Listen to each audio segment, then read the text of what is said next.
will be taken off the board. Lucian as well has already been hit on. Kai'Sa too. But across the opposite side, I mean, Crispy's just been banned out. They're just like, nah, we don't want anything to do with it. But now the interesting question for FPX is, okay, well, what's going to happen here? Because you're going to take the Hecarim. It'll get answered by RNG with the Udyr. They can take a support for themselves here as well. Maybe something like the Leona if they really want to. Whoa. Even something like the Rakan.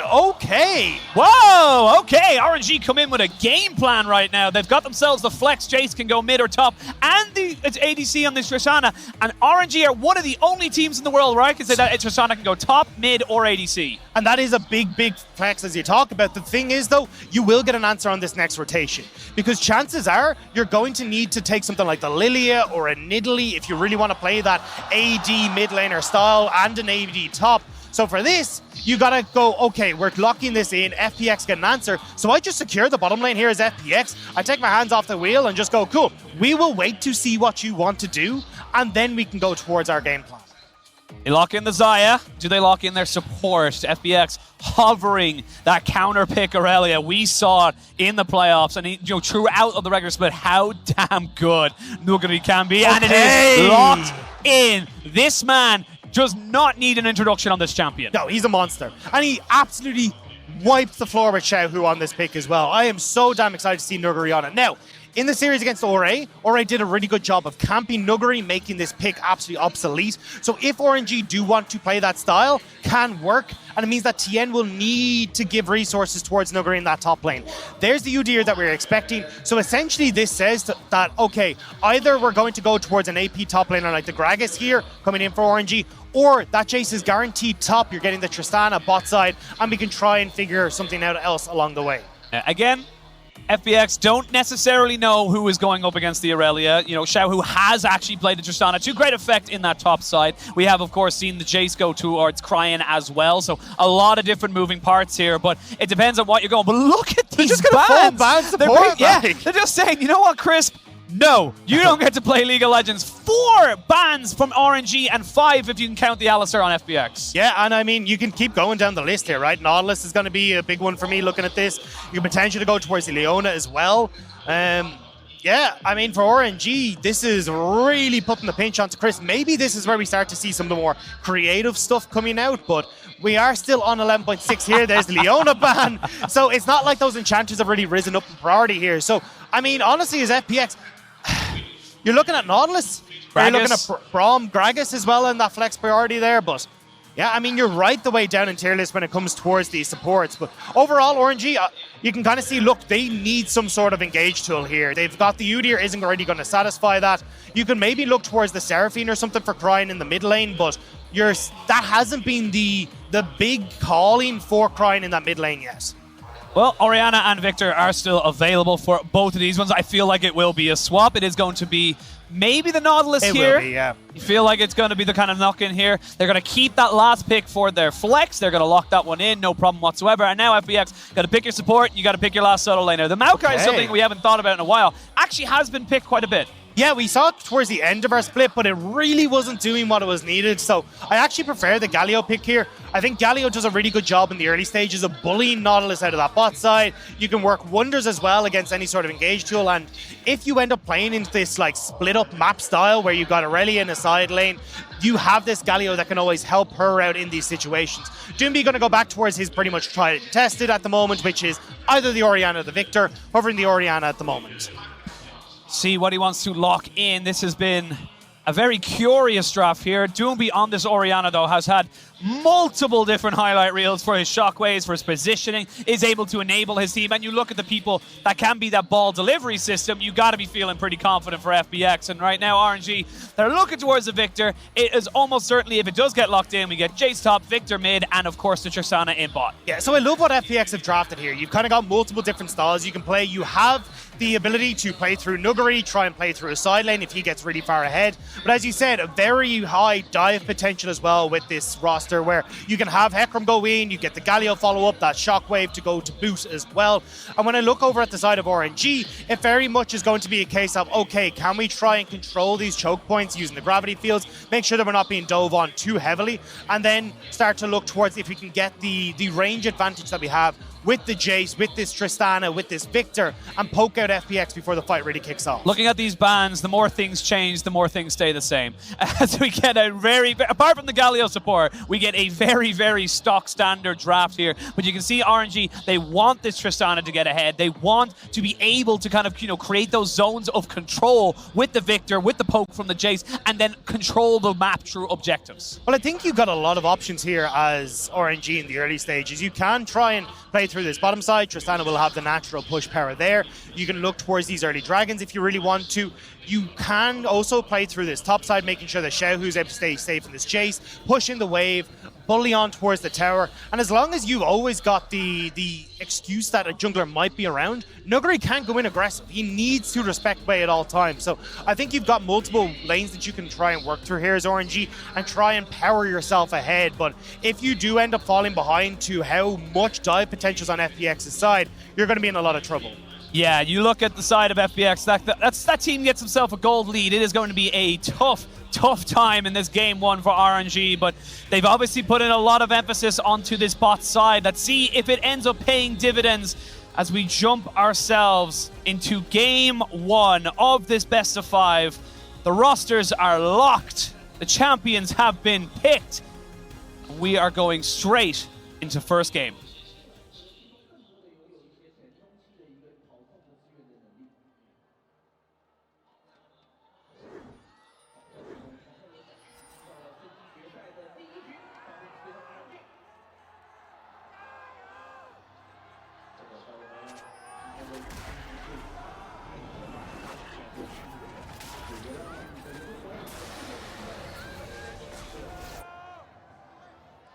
The crowd is loving it right now. 12,000 people in the Optics Valley International Tennis Center here in Wuhan.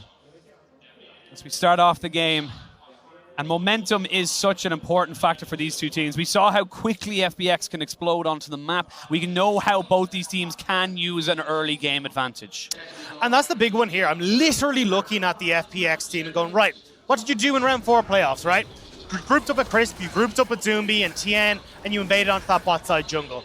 This time around, because Gala and Ming have that push on bottom side, it's going to be a little bit more difficult for them to try and go for this style. And I really feel like that will open up way to have more of an impact in this game, and certainly towards that top side and around Xiaohu, because as this Jayce, your prime objective is to start to chip away at this tower, chip away at your opponent. But if you can't get control over this top lane, if you don't have the vision control, it makes it very, very difficult to go for that. Well, already straight away, RNG getting some push priority. It is something, of course, with the passive you get with the Tristana, able to get that early little bit of push, get your early level 2. You have to respect that burst as well with the Halo Blades. And right now, these seem to be all pushing lanes for the side of RNG. They are going to put a lot of damage on the Crisp, but he is forced to flash. Big summoner down here for FPX. Yeah, and it's going to put some manners on this FPX bot lane as well. As we already said, look, you've got a lot of pressure coming through from Ming and Gala. And with both junglers pathing towards this top side, you can actually have Ming and Gala now play up towards this scuttle. And you've got a prime target increase if FPX try to work as a 3-man unit to protect that scuttle. This is why we see such an emphasis onto something like Tristana, because you get, not only do you get massive late game, I'm going to stop myself. Xiaohu being kept honest here by Nuguri. He does have to make sure that he doesn't get too cocky or too comfortable. But like I said, the Tristana, a lot of the early game priority despite being seen as a late game champion. Yeah.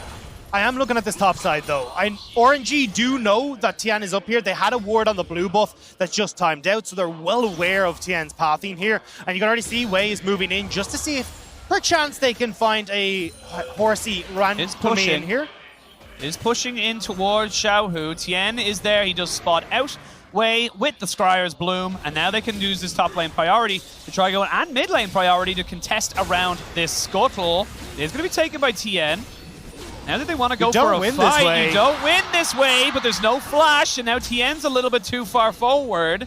TP is going to be committed here, but Doinb was always going to be as he tried to get himself back into the lane. But Tian now Trying to play happy slaps here with Wei, and definitely coming out the better. They ain't looking so happy though, and even though you've got Ming and Gala can roam up here, I'm not certain if they can contest this. Wei does have Smite though, so he's actually going to be able to heal up off this, and as we talked about, Chris not having that flash in the bottom lane, coming back to bite them in this scenario. Small inches of advantages that turn into miles in the late stage. We'll see how this jungle matchup does go on as we bring ourselves later on into the game, but right now it does feel like it's RNG with the early pressure in the lanes, with the early advantages, and they're the ones dictating the pace. And I'd love to see, as you see, RNG just backing now, you reset, you have Wei already on this bottom side, you can turn this straight into a dragon. And the fact that you still have no flash on towards Chris means that you've always got the advantage in this situation. Cryin just needs to try and shove out this wave. You've also got Xiaohu too, who's just going to be able to reset himself, has the TP for any sort of pesky shenanigans down at this dragon as well, but more than likely will be moving that back towards the top side. And something you mentioned as well when we were talking just before we came into this first game was like, you know, Doinb, he pushes in, he does go for those aggressive trades, he does get rid of his mana bar, but what you said was that he comes out on top and then he pushes out and he's able to get the roam up. This side of the matchup, he's actually not able to get it. Flawless duet. Going to be answered with a 2 disguise as well as a knockback, but Ming is here. There is a flash here for Nuguri. Ming, again, just trying to keep the Irelia honest. There's not going to be any lollipop in there for that particular skill shot. And Ming just trying to keep Nuguri in his box. It does say the game plan from RNG though, right? We just said, hey, look, you got fast reset on bot side. You've got a big wave there. You're going to be sticking FPX around. They're looking for it. Flash, hook, 2 disguise, and they ignite. First blood going over the way. RNG strike hard. Gorgeous from RNG, and this is their game plan. They don't care about bots. They don't care about dragons. It's put Nuguri in the dust, and that is the blood drawn in the sand here in Wuha. Great start, and like we said, and the analyst desk said, and everyone online has been saying, if Xiaohu can get ahead, RNG look pretty good, but Nuguri, you're pretty crazy yourself. So right now, RNG playing to what they know works for them, and while that's all been happening, they have push in mid lane, they have push in bot lane. They're not losing anything, even with committing 3 people to the top side. And this has always been the RNG game plan, and it has come from Ming, it has come from Wei. Like when we look towards Ming, if we look at the regular split, he's the support with the 3rd highest KDA at 15. This guy is everywhere in the early stages, and you just see it here, right? Already part of that first blood, and expect this to continue on, but this is exactly what we talked about. If FPX are not able to control this bottom side of the map, it allows Ming to roam. And when you have this Tristana, it offers so much safety to Gala in this bottom lane. It's not like you're going to be able to really get on towards this Tristana as a Galio. Like, even if you have your flash, she just rocket jumps out of there. And you can see the game plan, I suppose, from RNG all the way back in draft. Let's ban away all the champions that can punish us for roaming too far or for anything like that. It's like, right, cool, now you pick Galio. What are you going to do? Like, you can't, there's no real world where a Gala ever gets close enough where your hard CC lands and you get the taunt before he jumps. So this is kind of all in the massive scope of things, coming down to those very small little details they changed in their draft. And I know you talk about this a lot, Penguin, but the mini metas that start to come out, and when you look towards the mini meta that can come through here, maybe we do start to see higher priority on towards the supports, but Hook! Great hook. Ming is on form, puts himself in front of Chris so he cannot escape. They're going to put down some damage. Gala gets gifted a kill. RNG are all over the map. There's nowhere to go. There's nowhere to hide. Ming is on fire today, and this is when RNG are dangerous. And I wanted to point out at the start of the day as well, just as we start to hopefully go all 5 games today, watch Ming in team fights for RNG. Watch the hooks, watch his target priority. He is next to none when it comes towards target selection in these fights. Lwx and Doinb will not be safe when this man is around. 2 kills for RNG in game 1, 100% kill participation for that man in the bot lane in black and gold, Ming, and this is exactly why you mentioned he is probably, if not definitely, the best support we have in the league. Invade here on top side though. You have Doinb already cheating across. He's got pressure there. You've also got Nuguri who's pushing in that wave. So red buff stolen on top side for that play in the bottom lane, but you're honestly going to be pretty okay with this. This is dangerous though for FPX because you can have Gala push in bot lane and he can rotate up first, and you've already got Ming in the area. Chris trying to force mid priority here with Doinb, but Doinb's out of mana. Doinb not in the best of situations to contest this, but it looks like the rest of RNG don't really want to go for it. They know it's going down. They know they're not really in the best of situations to contest. They're going to get themselves reset and back themselves up. Or are they? They are pinging towards this top side. You can see question marks coming down. Ming is just sticking around. They're just, yeah, exactly, hanging on for a second or two to go, okay, do they try and suddenly use this Rift Herald top? Do we need to be able to try and counteract this? But RNG are happy to make this trade right now. Gala staying on this bottom side, Lwx can't defend. And you can see he's already starting to work his way through these turrets, making sure that he's keeping this advantage over Lwx that all started with that early flash burned onto Crisp. Oh, Gala pops out the buster shot. Now Xiaohu might be in a little bit of trouble as Tian does get the rampage down, gets the knockback, but there's the ghost. Has got the ultimate available, flashes, but the Vanguard's edge is like a sniper straight through the heart of Xiaohu. Nuguri on Irelia. Headshot from Nuguri straight over the wall. And this guy is lethal on this pick. We saw on the analyst desk the clip we had of his flawless duet. Well, now it's the flawless Vanguard edge, but bot side once more. Wei is hovering on this bottom side. Gala did mess up his jump, but the exhaust comes down. There's the ult here, and Crisp has to flash. It was a bit of a move here, but you've Wei on the bot side. Wei is on the bot side. You've also got Cryin, who does have TP up in a few moments. Crisp hovering here with Tian. Oh, but they have got Tian here as well. Crisp is going to get a heal here. Is he going to be able to keep himself alive? No, it's a trade of 1-for-1. Jungler for support. You don't have your AD carry, and Gala, it looks like he's not even going to try and help out his support. He's just going to have to sacrifice Ming. He would put himself in too much danger, and now we're at 3 apiece. Really smart pathing from Tian, staying just out of sight on that bottom side, baiting in Wei. They knew that the RNG jungler was going to be on the bottom side of the map, and they bait him in perfectly. Now, on top. Well, another flawless duet, but this is going to be the... I'm not going to get too excited for every single one unless someone else is here, because that knockback is going to pretty much negate it. But Nuguri, he's being a little bit careful. He's taking a little bit more punishment because of that serrated dirt. The big thing here that I want to see, though, is how does Tian try and use this Rift Herald? Because honestly, I feel like you need to get this top lane going, and they already have Crisp moving up here to try and make some sort of play. If you can have Tian, who's already pathing topside as well, doubling down on that, cracking open this tower, and making sure Nuguri's free to roam around the map.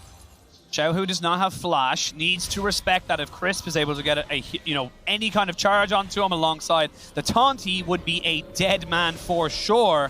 They are just waiting, and I like this from Xiaohu. He's going and saying, you know what, I got some Krugs over here, I'm going to take these first. And Gala's getting so much free time and gold on this bot side. He's going to be a monster when we hit those mid-game team fights. Yeah, the tiger senses are tingling for Xiaohu in the top lane, and on bot, as you said, Gala, he's just free farming. He's totally happy with this. He's got a 20 CS lead, he's got the turrets. Tian's in a lot of trouble, might have to use the Onslaught of Shadows to get away. Does use the Rampage, has got himself the Rift Herald, but I don't think they want to take it just yet because they know they can't get as much out of it. And this is what I've loved about Wei, right? He's been so good when he's allowed to play his game at being able to figure out what the opponent's trying to do and shut it down before it happens. He just gets onto Tian as he would love to be able to use that Rift Herald top. He's now got the base, and you shut down that early aggression from FPX. And for RNG, you now know Crisp is down bot side. You can maybe hover towards it again. Tian is going to take the scuttle and probably go back towards the top, but you're just kind of trading. You're just going to lose a tower. Yeah, you're just going to lose a tower. You're kind of just trading right now until you show yourself, and that's when people can know. Now RNG, they see him on a ward. You can see the pings coming out. Another fantastic hook there from Ming. Lands onto Crisp as Lwx just gets focused out by Gala. You can't defend this tower anymore, FPX. You have to back away. You gotta completely move off of this one. And again, every time Lwx moves up, Scala's like, cool, you know what, I got a little bit of a range advantage, I got a bit of a burst advantage, and now Wei with Ming in tow making their way down here. Oh, they know that Wei is here. They're actually going to use the Rift Herald into mid lane as Cryin was trying to cheat towards that bot side. They are going to trade 320 gold. Actually, all going to this jungle here. So Tian getting all of that. Doinb did not have the mana, did not have the presence to try and cheat away some of that gold. And they would have loved that to have gone towards Nuguri, right? When you look at the FPX game plan, this Irelia needs to get the ball rolling, but right now she's sitting pretty much even in CS. She's even when it comes to kills, like it's not really Nuguri snowballing ahead. And when RNG are just able to pick up all these dragons thanks to the pressure on bot side, they're already snowballing out of control, and this has always been the game plan, the neutral objectives for RNG. Here we go. Crisp is going to get caught up here. He goes in. They have the audacious charge, but they will get the kill down onto him. And a hop, a skip, and you're out of there, Gala. They might look to try and turn this one around, but there's a good amount of burst here with the Hecarim. They trade it 1 for 1, but you're still pretty happy with that. You still get the dragon if you're RNG. I think Ming was a little bit surprised by the burst there. He had flash. I think he was trying to bait it in 4-way, but unfortunately, Tian, too much damage, too quick, and Ming will fall. Now we're looking at 4 and 4 apiece, even on gold, but it's all about where that gold is situated, because as we said, Tian picking up a lot of the gold through turret plates for himself, also the 2 kills and 2 assists he has. When we look at RNG, it's all on Gala. This guy is massive right now, and for me, that spells beauty for RNG, because although they've usually played through Xiaohu playing in these side lanes, making sure they got the map pressure, Gala oftentimes turns into that big carry in team fights. I love this little adaptation there from Cryin. You can see he moves in just to say, look, Doinb's coming. You need to clear that wave. Flawless duet goes down the Vanguard's edge as well. Here's the hero's entrance. They're committing quite a lot to this here, and FPX don't get anything from it. Nuguri tries to make the play, but unfortunately, Crisp just not quite there, and now Gala, up. Easy. Just one shot and it goes down. And again now, RNG, they've opened up this long lane. You can just rotate Gala topside, have Xiaohu move back bot. You've no dragon up for 3.5 minutes, so they can just double down on this turret, taking pressure that Tristana has.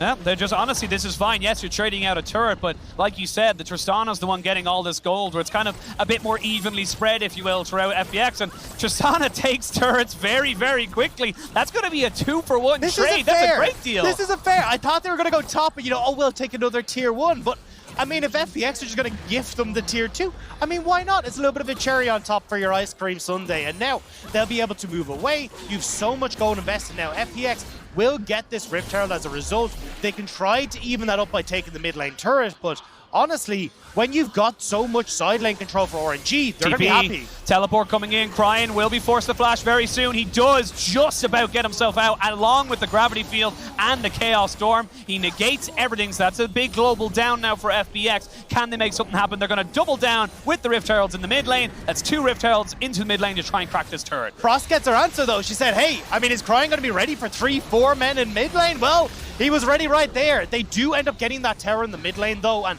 although this is kind of nice from a gold situation for FPX, I don't feel like it ends up giving them a huge amount of pressure in this situation, because as RNG, you can still have Viktor clear these waves relatively safely. You can still keep that vision control in your favor, make sure you're spotting out anything FPX wants to do. And as long as RNG continues to play around Gala and play through this strong lane, they're going to be okay. They've actually shifted Gala towards mid lane, and it looks like they're going to, with this dragon in 2 minutes, look to keep control of this river and then add another dragon to that belt.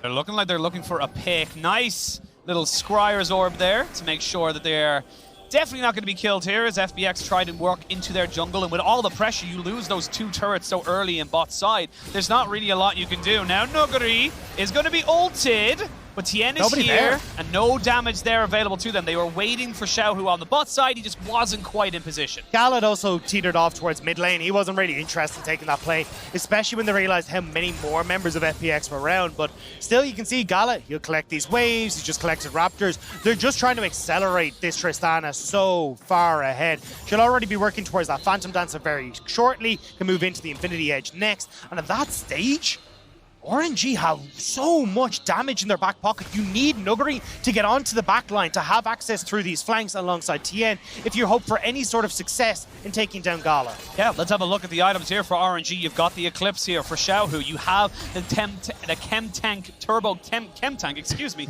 A lot of different tets, but and you know, you're working down towards the line. You've got your Kraken Slayer. Like you said, you will have your Phantom Dancer as well.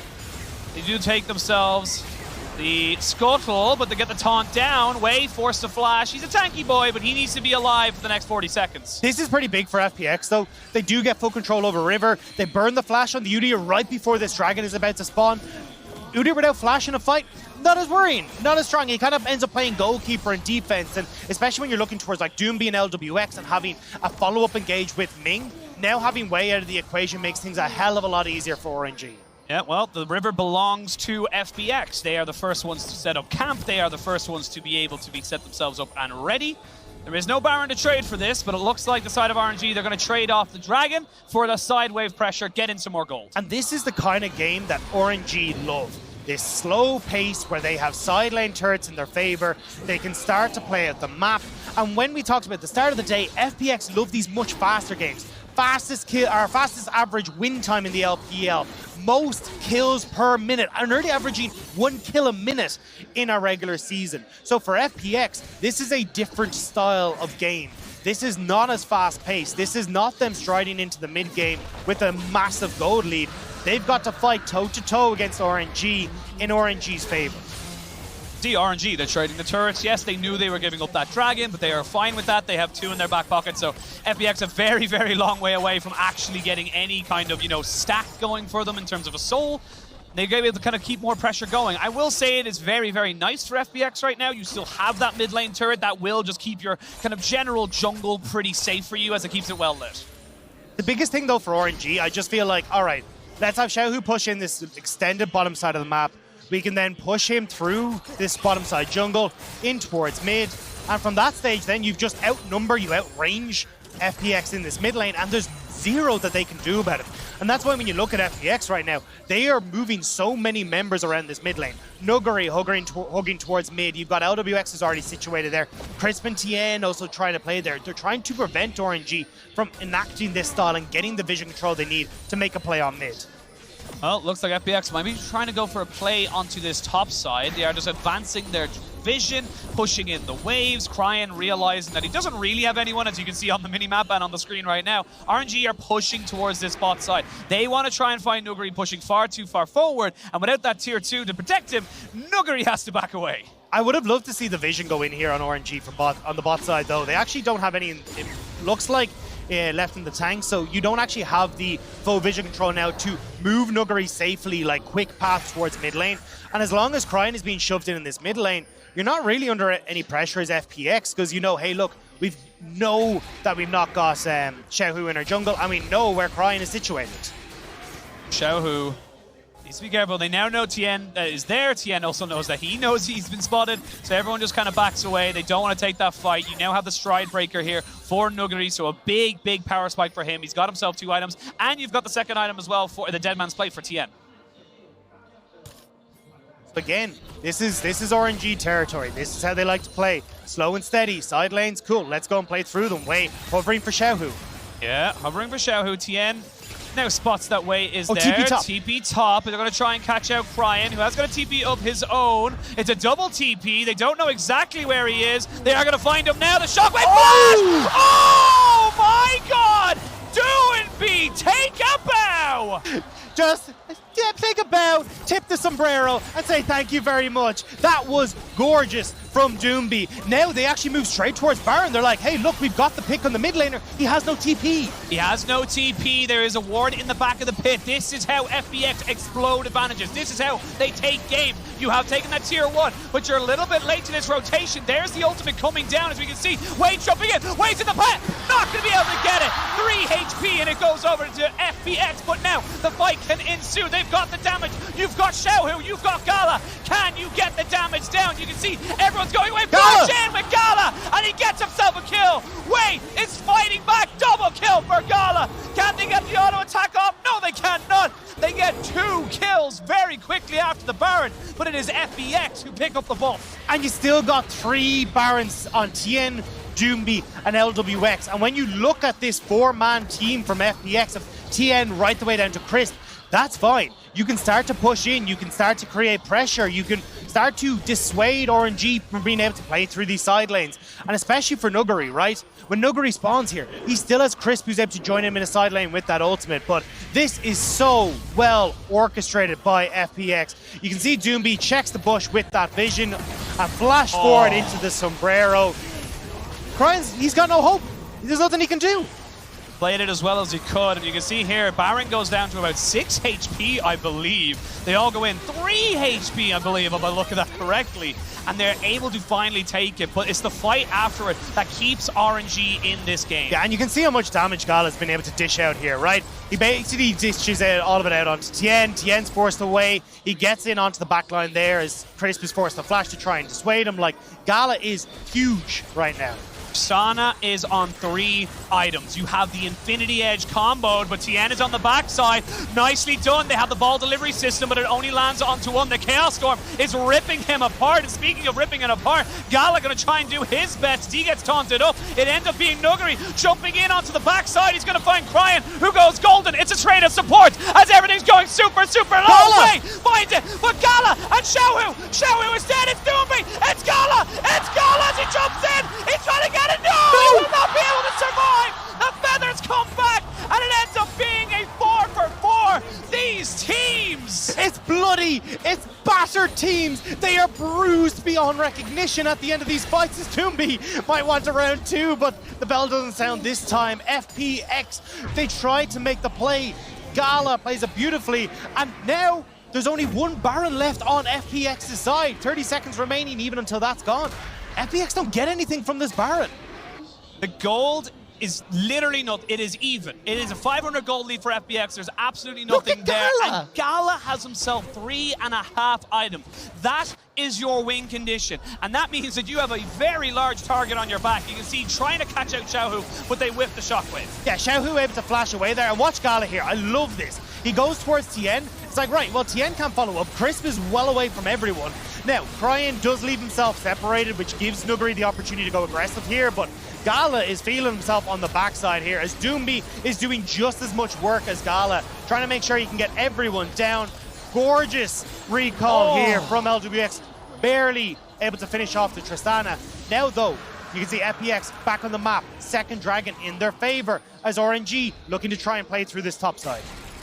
And you can see in that fight, it's said by the damage numbers, like Lwx didn't get a chance to plant his feet. He didn't get a chance to put down the feathers and to create that thing. But you can see the pure damage that can come out. It was 1 auto attack that Gala secured the kill, and the rest of the feathers brought him from about 60% HP to nothing. And here's FPX, right? You need to now double down on, we need to get Gala. Like 110%. And honestly, I think you need to, as Doinb, start to just go straight towards something like Rabadons. I know the stopwatch and the Zhonya's are going to be really nice here for a little bit of safety, but honestly, I think you just need to provide that burst power. Otherwise, you run the risk of Gala being able to take over these team fights. Last Whisper completed, he'll have Lord Dominic's regard in no time, and from that point on, like, who even stands in his way? His game is very much about if Gala can survive for RNG. If he can, they're probably going to have a good time in the team fights. If he cannot, it's going to be all FPX all the time. As you know, we're working in towards this dragon pit, but there is no dragon for 3 minutes, just under 4. And everyone's just kind of backing themselves away. Little small advantages. We saw tier 2s in the side lanes being taken down. And that's the thing that's keeping RNG here, is that they've got 5 turrets versus the 3. Nuguri does end up getting way to get himself out. They got the gravity field as well, and this is the kind of little small flanks we're seeing. It's literally been Wei and Tian on opposite ends of the map trying to find the back line. I mean, this is just posturing right now. There's no real objective up. You can see FPX, they've moved in towards topside. They're trying to get vision control for this Baron in a minute, but we will get the resets coming in here to make sure that everyone is up and planting their feet for this next Baron. Waves on bot side in favor of RNG, whereas top side is for FPX. This becomes execution. This isn't, you know, we look at the comps, we talked about them all, you know, the winning lanes, everything like that, team fight prowess, but it becomes about how you execute on your composition right now. You need to keep Gala alive in RNG, but if you're FPX, you have so many dive tools. You have so many things that can get onto this back line. If you combo them up correctly, Nuguri, Tian, Doinb, hell, even Crisp, you can take this fight. You're right. But flash. Everyone has their summoner spells up here, and that makes it so difficult for FPX to find that perfect spot. Especially, like, Cryin is one thing, right? He's got his Zhonya's, he's got flash. But Gala, he's got the jumps, he's got those resets, he's got his flash, his heal. It becomes really difficult to lock this guy down. Lord Dominic's completed here for him as well. He's an entire item ahead of his counterpart in Lwx. So for me, I am looking towards Nuguri and Tian to see if they can get on towards Gala. It needs a hope and a prayer here. RNG will have pressure in this Baron pit, topside river, and they will have the push into mid lane as well. Gala and Ming just kind of posturing to make sure nobody cheats to get a cheeky ward down. As the accelerated shock blast from Xiaohu does put down a fair bit of damage. And now there's no Baron just yet. It has just spawned. Now, where do you want to go here? You got yourself a little bit of position here, but RNG, they respect the fact that they might get caught out. Lwx needs to be a little bit more careful as he backs himself away. Speaking of which, Nuguri gets jumped on. Gala flashes away, but Nuguri's already beyond his half health. They flash in, the hook is landed. Now you can see Chris going in. Lwx is dead as Chris tried to get the taunt down. He gets one. It's Nuguri on the backside. Now they're going to try and turn him. It's all Gala as he hops, he skips, he jumps, and you can see RNG and FPX trying to make their compositions work. You can see again, though, we said, watch Ming. This guy sets up fights so well for RNG. The flash in, the hook onto Lwx, and he gets the kill. Now, it is traded back. You get Wade down, you get Ming down, so RNG can't turn towards the Baron.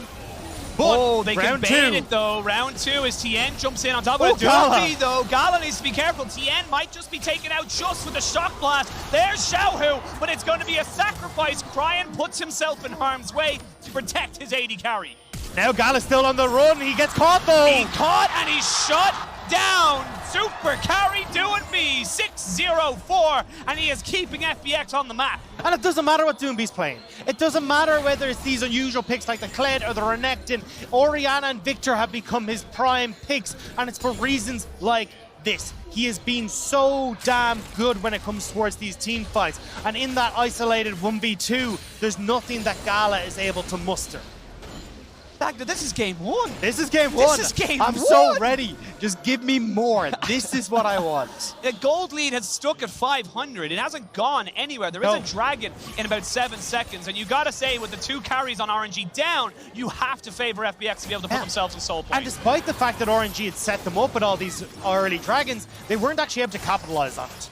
The resets weren't quite there. FPX were able to move in a little bit quicker. We got towards some nice team fighting from FPX right as these dragons came up as well. And suddenly this has turned back in FPX's favor. Now, this is where it gets interesting, right? Because you can look towards Nuguri now being able to operate in the side lane. You have Crisp with that ultimate available. The 4-man unit from FPX can push in mid. Nuguri can look to play on this bottom side. And suddenly Xiaohu isn't as safe in this isolated 1v1, especially with no flash available. And look at Xiaohu as well. Like, yes, he's got himself 3.5 items. He's got a hell of a lot of armor pen, but 4 items for Doinb. He's finished up his Void Staff. He also has the added protection of the Zhonya's. He is 1 item, which we imagine will be a death cap, away from full build. It's going to be him versus Gala, you got to feel, and the rest of his team's just trying to keep them alive. And for RNG, you're now moving up towards this. You're getting yourself vision control. You're setting yourself up to try and make sure this doesn't get snuck away. The thing is, I mean, look, Cryin can still do massive amount of damage in this game. It's just that when you look at his build, right, he's had to go towards the early Zhonya's. He's nowhere near as accelerated as Doinb. So there's just that massive discrepancy in the mid lane, and it is that massive discrepancy in the bottom lane in favor of Gala. So these are your 2 picks as Cryin very quickly TPing out. He had to. He had no choice. He had to get himself out of there. He had no idea where the rest of FPX were going from. He had to make sure that he did not die, because if he dies, this Baron goes down. And speaking of Barons going down, FPX are going to start it. Being in the pit, though, means that they don't have a huge amount of flank opportunities, and Gala can stay pretty safe. It's dead. They can go for it. They don't need to go for anything. Shockwave lands on the 2. They lose Chris, but they gain the Baron. Now, can you get anything else? The flawless duet does not land. Gala taken down so quickly. Vanguard dead right out, because Nuguri is a little bit isolated. The rest of his team comes back out on top of the blast cone. There's the onset of shadows as he gets Diane away, and that's going to be it. Nuguri baits them all in, and RNG are now running for the hills. They cannot fight this. FPX bait and outsmart them around the Baron, and FPX get the ace. Nuguri is inhuman. The fact he managed to get that stopwatch into the flawless duet right as Gala jumped over the wall means that now FPX are in prime position. They've got the Baron, they've got the wave. They can look to end it all here, Penguin. They can go for the first victory in this best of 5, and what a way to do it. It was RNG getting advantage after advantage after advantage, and FPX Nuguri, FPX Doinb step up for their team, and they will take first blood in this best of 5. What a game 1.